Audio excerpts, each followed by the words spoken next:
شب برات کے بارے میں خاص طور پر حدیث میں آتا ہے کہ شب برات میں اللہ تبارک و تعالی آنے والی ہے اگلے اسی مہینے میں انشاءاللہ، تو اس شب برات میں اللہ تبارک و تعالی دنیا کے لوگوں کی طرف متوجہ ہوتے ہیں، آپ کی رحمت متوجہ ہوتی ہے، اور اتنے انسانوں کی مغفرت فرماتے ہیں جتنے قبیلے کلب کے بکریوں کے جسم پر اگے ہوئے بال۔ قبیلہ کلب بہت بڑا قبیلہ تھا اور اس کی بکریاں بہت زیادہ تھیں، ان سب بکریوں کے جسم پر جتنے بال اگے ہوئے ہیں اتنے انسانوں کی مغفرت اللہ تبارک و تعالیٰ اس رات میں فرماتے ہیں۔ لیکن فرمایا کہ 2 آدمی ایسے ہیں جن کی مغفرت اس رات میں بھی نہیں ہوتی۔ ایک کون؟ مشاحن، کہ جس کے دل میں دوسرے کی طرف سے، مسلمان کی طرف سے بغض، کینہ ہو اور عداوت ہو، وہ ہے صاحب الشحناء۔ اس کی مغفرت ایسے جبکہ اللہ کی رحمت کے دروازے کھلے ہوئے ہیں، رحمت کی ہوائیں چل رہی ہیں، ہرکس و ناکس کی طرف متوجہ ہو رہی ہیں، اس حالت میں بھی وہ شخص اللہ کی رحمت سے محروم رہتا ہے، مغفرت سے محروم رہتا ہے۔ اور ایک وہ شخص فرمایا، اور ایک وہ جس نے اپنا زیر جامہ پاجامہ وہ ٹخنوں سے نیچے لٹکایا ہوا ہو، جو علامت ہے تکبر کی، تو اس کی مغفرت نہیں۔ اور ایک جس کے دل میں بغض ہو دوسرے کی، اس کی مغفرت نہیں ہوتی۔ تو اتنا اللہ تبارک و تعالیٰ کو مبغوض ہے یہ مسلمانوں کا ایک دوسرے سے بغض رکھنا، ایک دوسرے سے کینہ رکھنا۔ وہ اس کی حقیقت بھی سمجھ لیجیے، ہے تو بڑا خطرناک چیز، اللہ تعالیٰ اپنی رحمت سے ہم سب کو اس سے حفاظت فرمائے، لیکن حقیقت اس کی یہ ہے کہ کسی دوسرے شخص کی بدخواہی، دوسرے شخص کی بدخواہی کی فکر کہ اس کو نقصان ہو جائے، اس کی بدنامی ہو، اس کو لوگ برا سمجھیں، اس کی لوگ جو ہے اس کو اچھا نہ سمجھیں، اس کو نقصان پہنچ جائے دنیا میں یا آخرت میں، یہ بدخواہی کسی دوسرے مسلمان کی پیدا ہو جائے دل میں، تو اس کو کہتے ہیں بغض۔ اللہ بچائے۔ اب ظاہر ہے کہ ایک شخص ہے، اس کے اوپر کسی نے ظلم کیا ہے، وہ مظلوم ہے، تو ظالم کے خلاف اس کے ظلم کی وجہ سے جذبات دل میں پیدا ہو جاتے ہیں، اور مقصود اس سے اپنے آپ سے ظلم کو دفع کرنا ہوتا ہے کہ مجھ پر یہ ظلم نہ کرے۔ تو ایسی صورت میں اللہ تبارک و تعالیٰ نے بھی اجازت دی ہے اپنے ظلم کا بدلہ لینے کی بھی، اپنے سے ظلم کا دفاع کرنے کی بھی۔ لیکن حاصل اس کا کیا ہے کہ ظلم جب تک ہے تو اس وقت تک تو آدمی اس کو اچھا نہیں سمجھتا، لیکن اس کی ذات سے کوئی کینہ نہیں، اس کی ذات سے کوئی بغض نہیں، اس کی ذات سے بدخواہی مقصود نہیں، تو انشاءاللہ یہ بغض میں داخل ہے۔ لیکن دوسرے کو یہ بغض پیدا ہوتا ہے حسد سے، دوسرا آگے بڑھ گیا، میں پیچھے رہ گیا، اور اس کے آگے بڑھنے کی وجہ سے دل میں جلن ہو رہی ہے، گھٹن پیدا ہو رہی ہے۔ اس جلن کا تقاضا یہ ہے کہ میں اس کو کوئی نقصان پہنچا سکتا نہیں، قدرت میں نہیں۔ اس سے جو گھٹن پیدا ہو رہی ہے وہ گھٹن انسان کے اندر بغض پیدا کر رہی ہے۔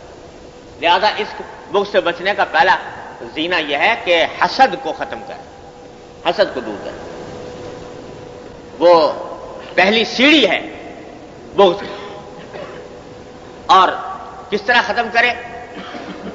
ایک مستقل موضوع ہے، انشاءاللہ باب آئے گا تفصیل کے ساتھ، حسد کا بھی بغض کا بھی، وہاں پر انشاءاللہ تفصیل سے عرض کروں گا۔ مختصر اتنا سمجھ لیجئے کہ یہ فرمایا ہے علماء جو اس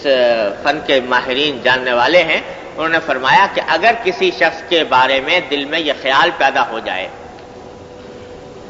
کہ حسد کا، وہ کیوں آگے بڑھ گیا مجھ سے، تو اس کا علاج یہ ہے کہ آدمی اس کے حق میں دعا کرے، یا اللہ اس کو اور ترقی عطا کرے، یا اللہ اس کو اور ترقی عطا کرے۔ جب دعا کے لیے ہاتھ اٹھائے گا نا، یہ کہنے کے لیے یا اللہ اس کو اور ترقی دے، دل پہ بڑی چھریاں چلیں گی، اس واسطے کہ دل تو یہ چاہ رہا ہے کہ ترقی نہ ہو، یہ تنزل ہو اور نیچے گرے، لیکن زبان سے کہے گا اور دعا کرے گا اس کے حق میں کہ یا اللہ اس کو ترقی دے، چاہے دل پر چھریاں چل رہی ہوں، آرے چل رہے ہوں، مشکل ہو معلوم ہو رہا ہو، لیکن زبردستی بتکلف اس کے حق میں دعا کرے۔ یہ سب سے پہلا اور بڑا کارگر علاج ہے حسد کو دور کرنے کا۔ تو جب حسد دور ہوگا تو انشاءاللہ بغض بھی دور ہو جائے گا۔ جس کسی کے بارے میں دل میں خیال ہو، ہر شخص اپنے دل کو ٹٹول کر دیکھ لے، کسی کے بارے میں خیال ہو کہ اس کے خلاف دل میں بغض ہے یا کینہ ہے معاذ اللہ، تو اس کا بہترین علاج یہ ہے کہ اس کو 5 وقتہ نمازوں میں دعاؤں میں شامل کر دیں۔ اور یہ بتاؤ دیکھو کہ حضور نبی کریم سرور دو عالم صلی اللہ علیہ وسلم کے ساتھ مشرکین مکہ نے کیا کچھ نہیں کیا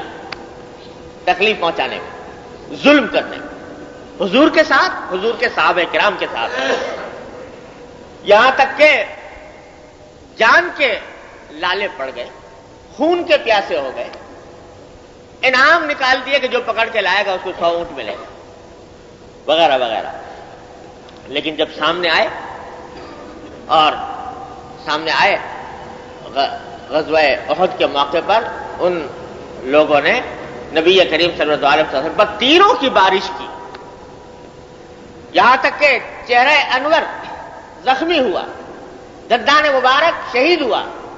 اس وقت بھی جو دعا فرمائی وہ یہ کہ اللہم اہد قومی فانہم لا یعلمون، اے اللہ میری اس قوم کو ہدایت عطا فرما دیجئے، اس کو علم نہیں، اس کو پتہ نہیں، یہ ناواقف، یہ جاہل ہے، یہ سمجھ نہیں رہا میری بات، اس لیے میرے اوپر ظلم کر رہے ہیں۔ تو ظالم ہے، ظالم ہونے میں کوئی شک نہیں، کوئی شبہ نہیں، لیکن اس وقت بھی نبی کریم صلی اللہ علیہ وسلم کے دل میں بغض کا خیال نہیں آیا۔ طائف تشریف لے گئے اور کیا کچھ انہوں نے زیادتی نہیں کی نبی کریم صلی اللہ علیہ وسلم کے ساتھ، یہ سوچ کر تشریف لے گئے تھے کہ مکے میں کوئی پیغام نہیں سن رہا، نہیں مان رہا، تو شاید طائف کے اندر کوئی سننے والا مل جائے، اس امید پر تشریف لے گئے تھے۔ لیکن وہاں پتھروں کی بارش آپ پر کی گئی، بچے آپ کے پیچھے لگائے گئے، پتھروں کی بارش اس درجہ کی گئی کہ گھٹنے خون سے لہو لہان ہو گئے۔ اور اس موقع پر اللہ تبارک و تعالیٰ نے پہاڑوں کے فرشتے کو بھیجا حضور اقدس صلی اللہ علیہ وسلم کی خدمت میں،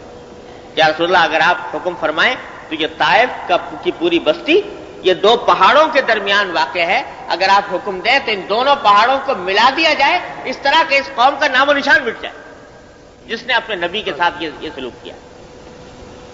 لیکن رحمت للعالمین صلی اللہ علیہ وسلم نے جواب میں ارشاد فرمایا کہ نہیں، میں یہ نہیں چاہتا، یہ لوگ اس وقت نادانی میں یہ حرکتیں کر رہے ہیں، ان کو پتہ نہیں ہے، ہو سکتا ہے کہ اللہ تبارک و تعالیٰ انہی کی اولاد میں سے ایسے لوگ پیدا فرما دے جو دین حق کے علم بردار ہو، انہی کے اندر سے پیدا ہو جائے۔ نہیں کیا تو کبھی کسی کی بدخواہی نہیں فرمائی باوجود اتنی شدید دشمنی کے۔ تو یہ اسوہ ہے نبی کریم صلی اللہ علیہ وسلم، اور یہ بڑی عظیم سنت ہے نبی کریم صلی اللہ علیہ وسلم کہ جس نے دوسرے نے بدخواہی کی ہمارے ساتھ تو اس بدخواہی کا بدلہ بدخواہی سے نہ دے، اس کے بجائے اس کے حق میں دعا کرے۔ تو یہ بہترین علاج ہے بغض اور حسد کو دور کرنے کا۔ انشاءاللہ اس کے اوپر مستقل باب آگے آئیں گے، وہاں پر اللہ نے چاہ زندگی اللہ تعالیٰ نے عطا فرمائی تو تفصیل عرض کروں گا۔ لیکن عرض یہ کر رہا تھا کہ یہ جو آپس کے جھگڑے ہیں یہ بالآخر پیدا کر کے رہتے ہیں، یہ بغض دل میں، جب جھگڑا لمبا چلے گا تو بغض ضرور پیدا ہوگا، بغض پیدا ہوگا تو دل کی دنیا تباہ ہوگی، باطن خراب ہوگا، اور اس کے نتیجے میں انسان جو ہے اللہ بچائے اللہ کی رحمت سے محروم ہوگا۔ اس واسطے دین نے اس کو برداشت نہیں کیا، جھگڑے سے بچو، جھگڑے سے بچو، جھگڑے سے بچو، جگہ جگہ۔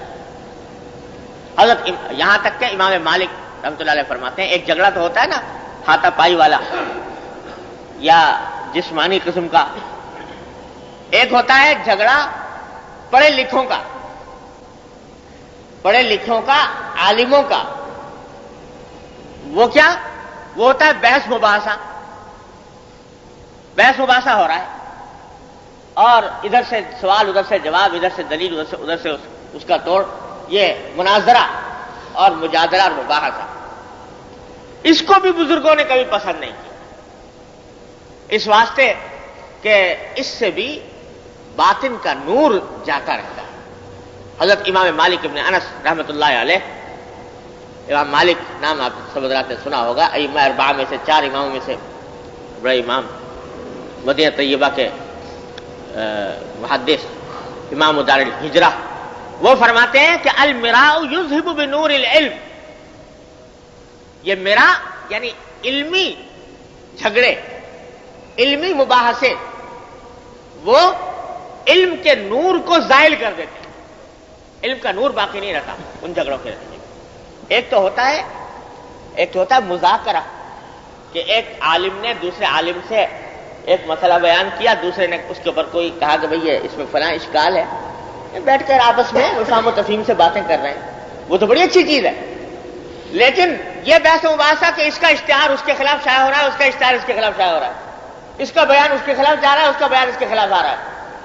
وہ اس کے خلاف تقریر کر رہا ہے، وہ اس کے خلاف تقریر کر رہا ہے، یہ مجادلہ، یہ مباحثہ، یہ جھگڑا، یہ ان حضرات ائمہ دین نے اس کو پسند نہیں فرمایا۔